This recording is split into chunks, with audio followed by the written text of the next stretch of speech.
ತುಂಬ ಮಸ್ತಾಗಿದೆ. ಇದು ಬಂದು 14 ಲಕ್ಷ ಅಂತೆ ಗಾಡಿ. 14,25,000. ಬನ್ನಿ ಯಾವ ರೀತಿ ಹೋಗುತ್ತೆ. ಓ ಮೈ ಗಾಡ್ ಸ್ನೇಹಿತರೆ, ಮತ್ತೊಂದು ವಿಡಿಯೋಗೆ ಸ್ವಾಗತ. ನೀವು ನೋಡ್ತಾ ಇದ್ದೀರಾ ರಾಮ್ ಕ್ರೇಜಿ ಯೂಟ್ಯೂಬ್ ಚಾನಲ್. ನಾನು ನಿಮ್ಮ ಪ್ರೀತಿಯ ರಾಮ್ ಕ್ರೇಜಿ ಮಾತಾಡೋದು. ಇವತ್ತಿನ ವಿಶೇಷತೆ ಏನಂತಂದರೆ, ನನ್ನ ಫ್ರೆಂಡು ಒಂದು ಸೂಪರ್ ಬೈಕ್ ತೊಗೊಂಡಿದ್ದಾರೆ. ಆ ಸೂಪರ್ ಬೈಕ್ನ ರೈಡ್ ಮಾಡೋಣ ಅಂತ ಹೋಗ್ತಾ ಇದ್ದೀನಿ. ಆ ಬೈಕ್ ಬಂದು ಈಗ ಆಲ್ರೆಡಿ ನೀವು ತಮ್ಮನೆಲ್ಲ ನೋಡಿದ್ದೀರಾ ಯಾವ ಬೈಕ್ ಅಂತ. ಟ್ರಯಂಫ್ ಅವ್ರದ್ದು ಸ್ಪೀಡ್ ಟ್ವಿನ್ ಅಂತ 1200cc ಬೈಕ್ನ ನಾನು ರೈಡ್ ಮಾಡೋದಕ್ಕೆ ಹೋಗ್ತಾ ಇದ್ದೀನಿ. ಬನ್ನಿ ಅಲ್ಲಿ ಹೋಗಿ ಆ ಬೈಕ್ನ ರೈಡ್ ಮಾಡೋಣ. ಆಮೇಲೆ ನಮ್ಮ ಚಾನಲ್ನ ಇನ್ನೂ ಯಾರು ಸಬ್ಸ್ಕ್ರೈಬ್ ಮಾಡ್ಕೊಂಡಿದ್ದೀರಾ ನೋಡ್ತಾ ಇದ್ದೀರಾ, ಈ ಕೂಡಲೇ ಸಬ್ಸ್ಕ್ರೈಬ್ ಮಾಡ್ಕೊಂಡು ನೋಡಿ. ನನ್ನ ಚಾನಲಲ್ಲಿ ಏನು ಪ್ರಾಬ್ಲಮ್ ಅಂತಂದರೆ, ಸಬ್ಸ್ಕ್ರೈಬ್ ಮಾಡಿದ್ರೆ ಜಾಸ್ತಿ ಜನ ನೋಡ್ತಾ ಇದ್ದೀರಾ. ಸಬ್ಸ್ಕ್ರೈಬ್ ಮಾಡಿಕೊಂಡು ನೋಡಿ ಅಂತ ಹೇಳ್ತಾ ಬನ್ನಿ ವಿಡಿಯೋನ ಸ್ಟಾರ್ಟ್ ಮಾಡೋಣ. ಎಲ್ಲರಿಗೂ ನಮಸ್ಕಾರ. ನೀವು ನೋಡ್ತಾ ಇದ್ದೀರಾ ರಾಮ್ ಕ್ರೇಜಿ ಯೂಟ್ಯೂಬ್ ಚಾನಲ್. ನಾನು ನಿಮ್ಮ ಪ್ರೀತಿಯ ರಾಮ್ ಕ್ರೇಜಿ ಮಾತಾಡೋದು. ಇವತ್ತಿನ ವಿಶೇಷ ಅಂದರೆ, ನಿಮ್ಗೆ ಆವಾಗಲೇ ಗಾಡೀಲಿ ಬರ್ಬೇಕಾದ್ರೆ ಹೇಳಿದ್ದೀನಿ ಏನು ವಿಶೇಷ ಅಂತ. ನೋಡಿ, ಆ ಗಾಡಿ ಇಲ್ಲೇ ಇದೆ. ಈ ಗಾಡಿನ ಇವತ್ತು ಈ ಗಾಡಿ ಬಗ್ಗೆ ತಿಳ್ಕೊಳ್ಳೋಣ. ಇದು ಬಂದು ಟ್ರಯಂಫ್ ಅವ್ರದ್ದು ಟ್ವಿನ್ ಸ್ಪೀಡ್ ಅಂತ. ಇದ್ರ ಓನರ್ ಆದಂತಹ ಹೇಮಂತ್ ಅವರು ನಮ್ಮ ಜೊತೆ ಇಲ್ಲೇ ಇದ್ದಾರೆ. ಅವ್ರ ಮುಖಾಂತರನೇ ಈ ಗಾಡಿ ಬಗ್ಗೆ ತಿಳ್ಕೊಳ್ಳೋಣ. ಬನ್ನಿ, ಇವರೇ ನಮ್ಮ ಸ್ನೇಹಿತರು. ಹೇಮಂತ್, ನಮಸ್ಕಾರ ಸರ್. ನಮಸ್ಕಾರ. ಮತ್ತು ಈ ಗಾಡಿ ಬಗ್ಗೆ ಸ್ವಲ್ಪ ತಿಳಿಸ್ಕೊಡ್ಬೇಕು. ಈ ಗಾಡಿ ಹೆಂಗೆ, ಏನು, ಇಂಡಿಯಾದಲ್ಲಿ ಎಷ್ಟೆಷ್ಟಿದೆ ಗಾಡಿ, ಕರ್ನಾಟಕದಲ್ಲಿ ಎಷ್ಟಿದೆ? ಇದು ಗಾಡಿ ಬಂದು ಟ್ರಯಂಫ್ ಅಂತಂದ್ಬಿಟ್ಟು 1901 ಈ ಕಂಪ್ನಿನ ಕಂಡುಹಿಡಿದಿದ್ದು. ರಾಯಲ್ ಎನ್ಫೀಲ್ಡ್ಗೂ ಮುಂಚೆ ಮಧ್ಯದಲ್ಲಿ ಒಂದು 30 ವರ್ಷ ಕಂಪ್ನಿ ಬಂದಾಗಿತ್ತು. ಆಮೇಲೆ ಮತ್ತೆ 1990s ರಿವೈವ್ ಮಾಡಿ ಮತ್ತೆ ಇವಾಗ ಸುಮಾರು ಮೋಟರ್ ಸೈಕಲ್ಸ್ನ ಬಿಟ್ಟಿದ್ದಾರೆ ಇಂಡಿಯಾನಲ್ಲಿ.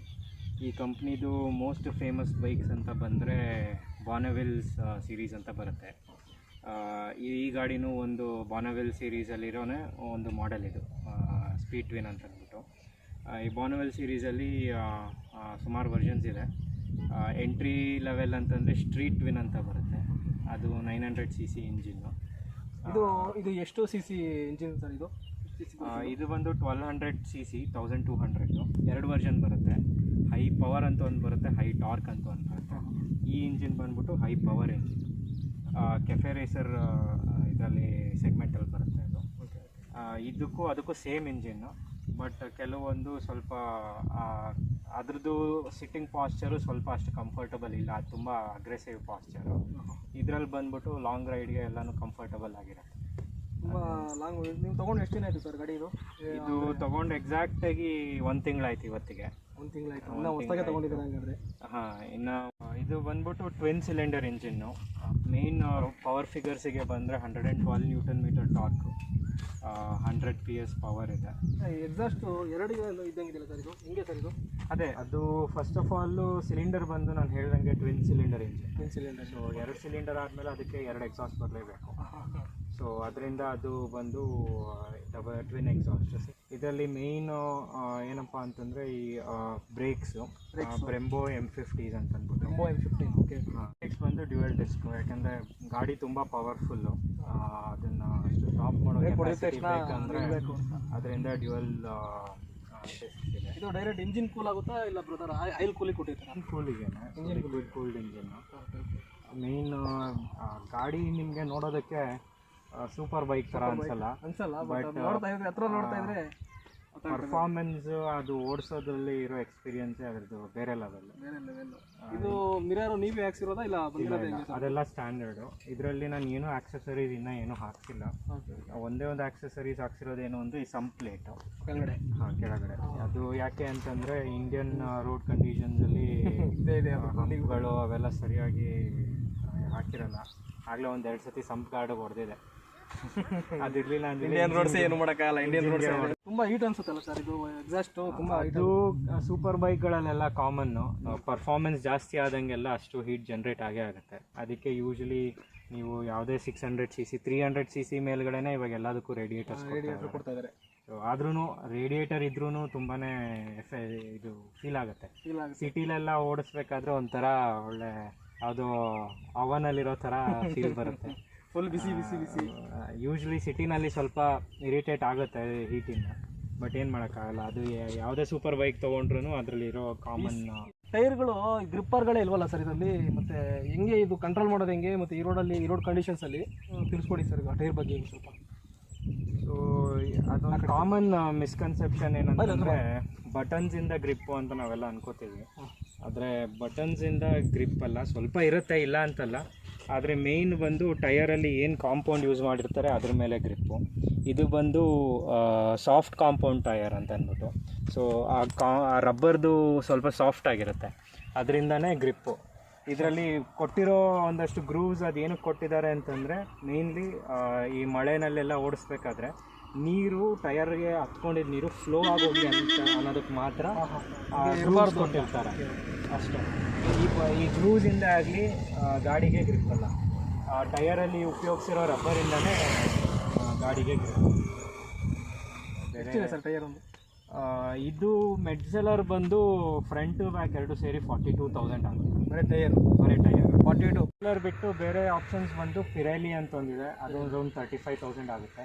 ಬಟ್ ರೀಸೆಂಟಾಗಿ ಇಂಡಿಯಾನಲ್ಲಿ ಅಪೋಲೋನವರು ಅವರೇ ಒಂದು ಬ್ರ್ಯಾಂಡ್ನ ಲಾಂಚ್ ಮಾಡಿದ್ದಾರೆ, ಇಂಡಿಯಾನಲ್ಲೇ ಮ್ಯಾನುಫ್ಯಾಕ್ಚರ್ ಮಾಡೋದು, ಬ್ರೆಡಸ್ಟೈನ್ ಅಂತ. ಇದು ಬಂದು ಅರೌಂಡ್ ಫ್ರಂಟ್ ಟು ಬ್ಯಾಕ್ ಎರಡು ಸೇರಿ 24,000ಗೆ ಸಿಗುತ್ತೆ. Sports touring. ನೀವು ನಿಮ್ಮ ಶೋರೂಮ್ ಕಡೆಯಿಂದನೇ ಕೊಟ್ಟಿರೋದು ಇದು ಮೆಡ್ಸೆಲರ್ ಅಂತ. ಇದು ಬಂದು ಎರಡು ಸೇರಿ 42,000 ಆಗುತ್ತೆ replace ಮಾಡ್ಬೇಕಂತಂದ್ರೆ.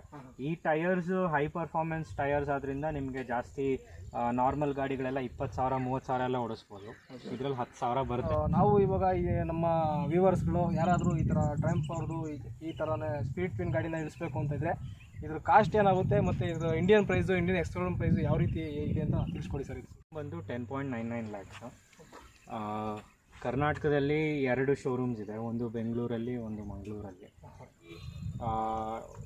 Insurance, RTO, registration fees, extended warranty, road side assistance, ಆಮೇಲೆ ಡೆಲಿವರಿ ಚಾರ್ಜಸ್ಸು ಅಂತೆಲ್ಲ ಸೇರಿ ಈ ಕಲರಿಗೆ 14.28 lakhs ಆನ್ ರೋಡ್. 14.28 lakhs. ನೋಡಿ ಸ್ನೇಹಿತರೆ, 14,28,000 ಅಂತೆ ಈ ಬೈಕು. ನೀವು ಯಾರಾದರೂ ಇಳಿಸ್ಬೇಕು ಅಂದ್ಕೊಂಡಿದ್ರೆ ಆದಷ್ಟು ಬೇಗ ಇಳಿಸಿ ಅಂತ ಹೇಳ್ತಾ, ಇದು ಸರ್ ಇದಕ್ಕೆ ಕಲರು ನೀವೇ ಚೂಸ್ ಮಾಡಿರೋದಾ ಇಲ್ಲ ಇದ್ರಲ್ಲಿ ಬಂದಿರೋದು? ಇದರಲ್ಲಿ 3 ಕಲರ್ ಅವೈಲಬಲ್ ಇದೆ. ಮೇಯ್ನ್ ಬೇಸ್ ಮಾಡೆಲ್ ಬಂದು ಬ್ಲ್ಯಾಕ್, ಆಮೇಲೆ ರೆಡ್ ಹಾಪರ್ ಅಂತ ಒಂದಿದೆ, ಮ್ಯಾಟ್ ಸ್ಟಾಮ್ ಗ್ರೇ ಅಂತ ಇನ್ನೊಂದಿದೆ. ಕಲರಿಗೆ 13,000 ಎಕ್ಸ್ಟ್ರಾ ಅಂತ ಅಂದರು. ಸೊ ನನ್ನ ಪ್ಲ್ಯಾನ್ ಏನಪ್ಪ ಅಂತಂದರೆ, ನಂಗೆ 2 ಕಲರ್ ಇಷ್ಟ ಆಗಲಿಲ್ಲ. 13,000 ಎಕ್ಸ್ಟ್ರಾ ಕೊಡೋದ್ರ ಬದಲು ಕೆಲವು ಫ್ರೆಂಡ್ಸ್ ಇದ್ದಾರೆ, ಅವರು ಡೀಟೇಲಿಂಗ್ ಸರ್ವಿಸಸ್ ಮಾಡ್ತಾರೆ. ಸೊ ನಾನು 5,000ಗೆ ನನಗೆ ಬೇಕಾಗಿರೋ ಥೀಮ್ನ ನಾನು ಹೊಡ್ಸ್ಕೋಬೋದು. ಸೊ ಈಗ ಇನ್ನೊಂದು 6 monthsಲ್ಲಿ ಕಲರ್ ಚೇಂಜ್ ಮಾಡೋ ಪ್ಲ್ಯಾನ್ ಇದೆ, ಟ್ಯಾಂಕಿಗೆ ಮಾತ್ರ. ಆಮೇಲೆ ಮತ್ತೆ ನೀವು ಮುಂಚೆ ಯಾವ ಬೈಕ್ ಯೂಸ್ ಮಾಡ್ತಾಯಿದ್ರಾ, ಈ ಬೈಕಿಗೆ ಬರೋಕ್ಕೆ ಕಾರಣ ತಿಳಿಸ್ಕೊಡಿ. ಒಂದು ನನ್ನ ಫಸ್ಟ್ ಗಾಡಿ ಬಂದು ರಾಯಲ್ ಎನ್ಫೀಲ್ಡ್ ಕ್ಲಾಸಿಕ್ 350, 2014 ಮಾಡಲು, BS3 ಇಂಜನ್ ಇತ್ತು. ಆವಾಗ ರಾಯಲ್ ಎನ್ಫೀಲ್ಡ್ ಅಂದರೆ ಅದೊಂಥರ ಕಲ್ಟ್ ಫೀಲಿಂಗ್ ಥರ ಎಲ್ಲರಿಗೂ. ರಾಯಲ್ ಅದರಲ್ಲೇ ಹೆಸರಲ್ಲೇ ಇದೆ ರಾಯಲ್ ಅಂತ. ಸೊ ತೊಗೊಂಡೆ. ಬಟ್ ಆದರೆ ಸುಮಾರು ಪ್ರಾಬ್ಲಮ್ಸ್ ಇತ್ತು. ತುಂಬ ಇರಿಟೇಟಿಂಗ್ ಪ್ರಾಬ್ಲಮ್ ಅಂದರೆ ವೈಬ್ರೇಷನ್ಸ್. ಆ ವೈಬ್ರೇಷನ್ಸ್ ಮೇಂಟೈನ್ ಮಾಡಬೇಕು ಅಂತಲೇ ನಾನು ಹೈ ಎಂಡ್ ಇಂಜಿನ್ ಆಯಿಲ್ ಉಪಯೋಗಿಸ್ತಾ ಇದ್ದೆ, ಮೋಟೋಲ್ ಅಂತ. ಅದು ಲೀಟ್ರಿಗೆ 700 ರೂಪಾಯಿ ಅಲ್ಲ 600 ರೂಪಾಯಿ ಸಮಥಿಂಗ್ ಲೀಟ್ರಿಗೆ. ಸೊ ಸುಮಾರು ನನಗೊಂದು 2,000 ರೂಪಾಯಿ ಇಂಜಿನ್ ಆಯಿಲ್ ಖರ್ಚೆ ಬೀಳ್ತಾ ಇತ್ತು ಒಂದು ಸರ್ವಿಸಲ್ಲಿ. ಆಮೇಲೆ 2014 ಮಾಡಲ್ಸ್ಗೆ ಬಂದು 3,500 4,000 ಕಿಲೋಮೀಟರ್ಸ್ ಅಷ್ಟೇ ಮ್ಯಾಕ್ಸ್, ಅಷ್ಟೇ ಸರ್ವಿಸ್ ಇಂಟರ್ವಲ್. ಸೊ ನಾನು ವರ್ಷದಲ್ಲಿ ಸುಮಾರು 4ರಿಂದ 5 ಸತಿ ಮಾಡಿಸ್ತಾ ಇದ್ದೆ. ಆ್ಯಂಡ್ ನಾನು ಮಾಡಿಸ್ತಾ ಇದ್ದಿದ್ದು ಕೆಲವೊಂದು ಪರ್ಟಿಕ್ಯುಲರ್ ಇದರಿಂದ ನನಗೆ ಸರ್ವಿಸ್ ಕಾಸ್ಟ್ ಯಾವಾಗಲೂ ಒಂದು 5,000ರಿಂದ 6,000 ರೂಪಾಯಿ ಬರೋದು.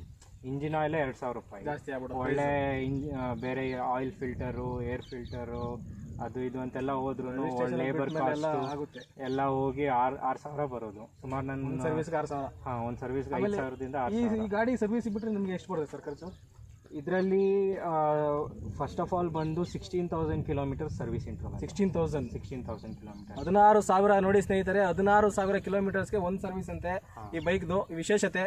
ಅದರಿಂದ ಅಂದರೆ ಕಂಪ್ನಿಗೆ ಅವ್ರ ಗಾಡಿ ಮೇಲಿರೋ ಕಾನ್ಫಿಡೆನ್ಸ್ ತೋರಿಸುತ್ತೆ. 16,000 ಕಿಲೋಮೀಟರ್ ನೀವು ಸರ್ವಿಸ್ ಮಾಡಿಸೋ ಅವಶ್ಯಕತೆ ಇಲ್ಲ ಅಂತಂದರೆ ಅವ್ರಿಗೆ ಕಾನ್ಫಿಡೆನ್ಸ್ ತೋರಿಸುತ್ತೆ. 16,000 ಕಿಲೋಮೀಟರ್ ಅಥವಾ ವರ್ಷಕ್ಕೊಂದ್ಸರಿ ಸರ್ವಿಸ್ ಅಷ್ಟೇ. ಹಾಂ, ನೀವೇನು ಕರೆಕ್ಟಾಗಿ ನಾವು ಮೇಂಟೈನ್ ಮಾಡಿಕೊಂಡು ಸ್ಪೇರ್ಸ್ ಗೀರ್ಸು ಏನೂ ಬೇಕಿಲ್ಲ ಅಂದರೆ 12,000 ಬರುತ್ತೆ ಒಂದು ಸರ್ವಿಸ್ಗೆ. ಏನಾದರೂ ಅದು ಇದು ಬೇರೆ ಸ್ಪೇರ್ಸ್ ಅಂಥವಿಂಥವೆಲ್ಲ ಬೇಕು ಅಂದರೆ ಒಂದು 15ರಿಂದ 16 ಅಂದ್ಕೊಳ್ಳಿ ಒಂದು ಸರ್ವಿಸಿಗೆ. ಹಾಂ. ಆದ್ರೂ ನಾನು ಕ್ಲಾಸಿಕ್ ಎಷ್ಟು ಮೇಂಟೈನ್ ಮಾಡ್ತಿದ್ದೆ ಅದಕ್ಕಿಂತ ಚೀಪ್ ಸರ್ವಿಸ್ ಕಾಸ್ಟ್. ಇಷ್ಟು ಮಾಡಿಫಿಕೇಶನ್ಸ್ ಮಾಡ್ತಾರೆ ಈ ಗಾಡಿನಲ್ಲಿ. ಮೇನ್ಲಿ ಬಾನೆವೆಲ್ ಸೀರೀಸ್ ಟ್ರಯಂಫ್ ಅದು ಹೆಸರೇ ಇರೋದು ಮಾಡಿಫಿಕೇಶನ್ಸ್ಗೋಸ್ಕರ. ನಿಮ್ಮ ಒಂದು ಟೇಸ್ಟಿಗೆ ಗಾಡಿನ ಮಾಡಿಫೈ ಮಾಡಿಸ್ಬೋದು. ಆದರೆ ಇಂಡಿಯನ್ ಲಾಸ್ ಪ್ರಕಾರ ನಾವು ಮಾಡಿಸ್ಕೋಬೇಕು. ಯೂಶಲಿ ಗಾಡಿ ಫಂಕ್ಷನಲ್ ಪಾರ್ಟ್ಸ್ ಏನಿರುತ್ತೆ, ಇಂಜಿನ್ನು, ಸೈಲೆನ್ಸರು, ಇದೆಲ್ಲ ಟಚ್ ಮಾಡಿದ್ರೆ ಟ್ರಾಫಿಕ್ ಪೊಲೀಸು ನಿಮಗೆ ಟಚ್ ಮಾಡ್ತಾರೆ. ಬಟ್ ನೀವು ಇದಕ್ಕೆ ಎಕ್ಸಾಸ್ಟ್ ಹಾಕ್ಸ್ಬೇಕು ಅಂತ ಇದ್ದೀರಾ ಇನ್ನು ಹೆಂಗೆ ಸರ್ ಇದಕ್ಕೆ? ಇಲ್ಲ, ನನ್ನ ಒಂದು ಟೇಸ್ಟ್ಗೆ ಚೆನ್ನಾಗಿದೆ ಸೌಂಡು. ನನಗೆ ಇದಕ್ಕಿಂತ ಏನು ಬೇಕು ಅಂತೇನಿಲ್ಲ. ಆಪ್ಷನ್ಸ್ ಇದೆ. ವ್ಯಾನ್ಸ್ ಆ್ಯಂಡ್ ಹೈನ್ಸ್ ಅಂತ ಅಂದ್ಬಿಟ್ಟು ಎಕ್ಸಾಸ್ಟ್ ಇದೆ. ಆದರೆ ಅದನ್ನು ಹಾಕ್ಸಿರೋರ್ದು ಕೇಳಿದ್ದೀನಿ.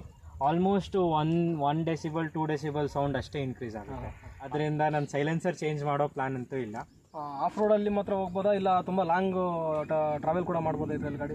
ಹೆಂಗೆ ಈ ಗಾಡಿನ ಬಂದು ರೋಡ್ ಸ್ಟರ್ ಅಂತಾರೆ ಫಸ್ಟ್ ಆಫ್ ಆಲ್.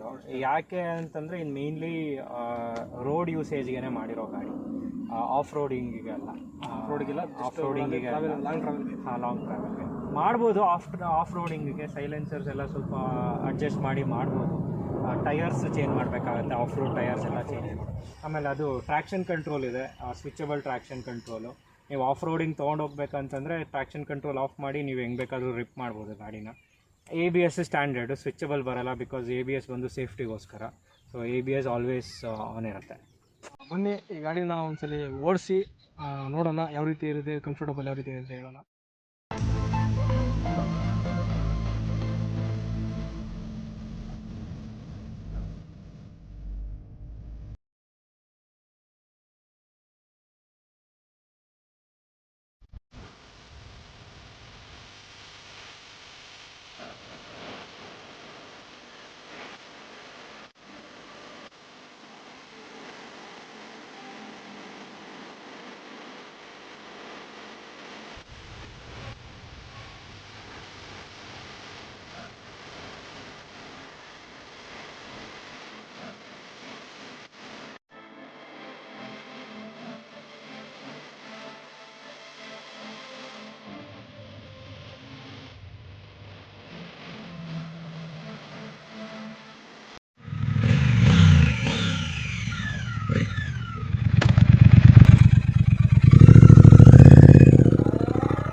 ನೋಡಿದ್ರ ಈ ಗಾಡಿ ಬಗ್ಗೆ ಏನು ಎತ್ತ ಅಂತ. ಈ ಗಾಡಿನ ನಾವೇ ಒಂದ್ಸಲಿ ರೈಡ್ ಮಾಡೋಣ. ಬನ್ನಿ ಸ್ನೇಹಿತರೆ, ನಾವು ಕೂಡ ಟ್ರಯಂಫ್ ಅವ್ರದ ಸ್ಪೀಡ್ ಫಿನ್ ಗಾಡಿಯನ್ನು ಒಂದ್ಸಲಿ ರೈಡ್ ಮಾಡೋಣ. ಅದರ ಅನುಭವ ಕೂಡ ನಿಮ್ಗೆ ಹೇಳ್ತೀನಿ.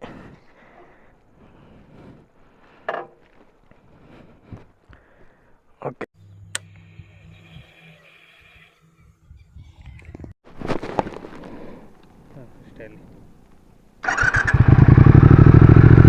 ನೋಡಿ ಸ್ನೇಹಿತರೆ, ಎಕ್ಸಾಕ್ಟೇ ತುಂಬ ಸೌಂಡ್ ಇದೆ. ಓ,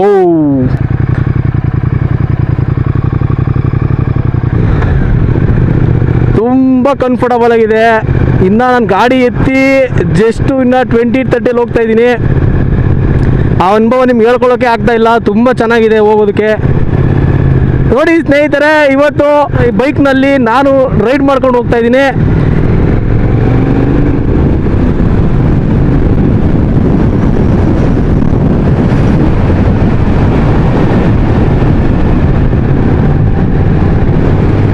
ನೋಡೋಣ ಬನ್ನಿ ಯಾವ ರೀತಿ ಹೋಗುತ್ತೆ.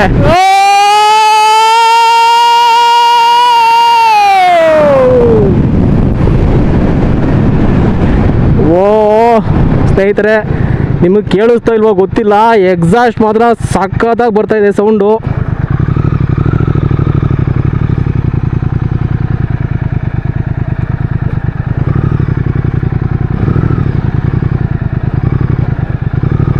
ಈ ಅನುಭವನ ನಿಮ್ಮ ಹತ್ರ ಹೇಳ್ಕೊಳ್ಳೋದಲ್ಲ ಸ್ನೇಹಿತರೆ, ತುಂಬ ಮಸ್ತಾಗಿದೆ. ಇದೊಂದು 14 ಲಕ್ಷ ಅಂತೆ ಗಾಡಿ. 14,25,000 ರೂಪಾಯಿ ಕೊಟ್ಟು ನಮ್ಮ ಸ್ನೇಹಿತರಾದಂತಹ ಹೇಮಂತ್ ಅವರು ಖರೀದಿ ಮಾಡಿದ್ದಾರೆ.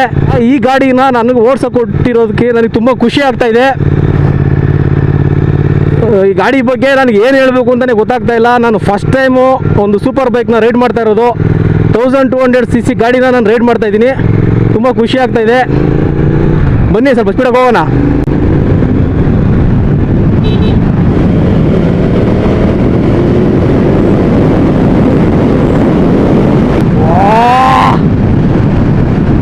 ಸ್ಪೀಡ್ ಹೋಗ್ತದೆ. ತುಂಬ ಕಂಫರ್ಟಬಲ್ ಆಗಿದೆ ಸ್ನೇಹಿತರೆ ಗಾಡಿ ಓಡಿಸೋದಕ್ಕೆ. ಎಷ್ಟು ಕಿಲೋಮೀಟ್ರ್ ಹೋದ್ರೂ ನಿಮಗೆ ಯಾವುದೇ ಥರ ಪೇಯ್ನ್ ಬರೋದಿಲ್ಲ. ಆ್ಯಂಕಲ್ಸ್ಗೂ ತುಂಬ ಚೆನ್ನಾಗಿದೆ ಹಿಡ್ಕೊಳ್ಳೋದಕ್ಕೆ.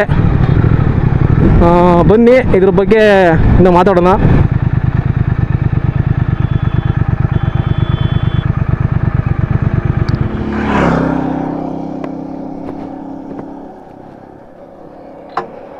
ನೋಡಿ ಸ್ನೇಹಿತರೆ, ನಾನು ಇವತ್ತು ಸೂಪರ್ ಬೈಕ್ನ ರೈಡ್ ಮಾಡಿದ್ದೀನಿ.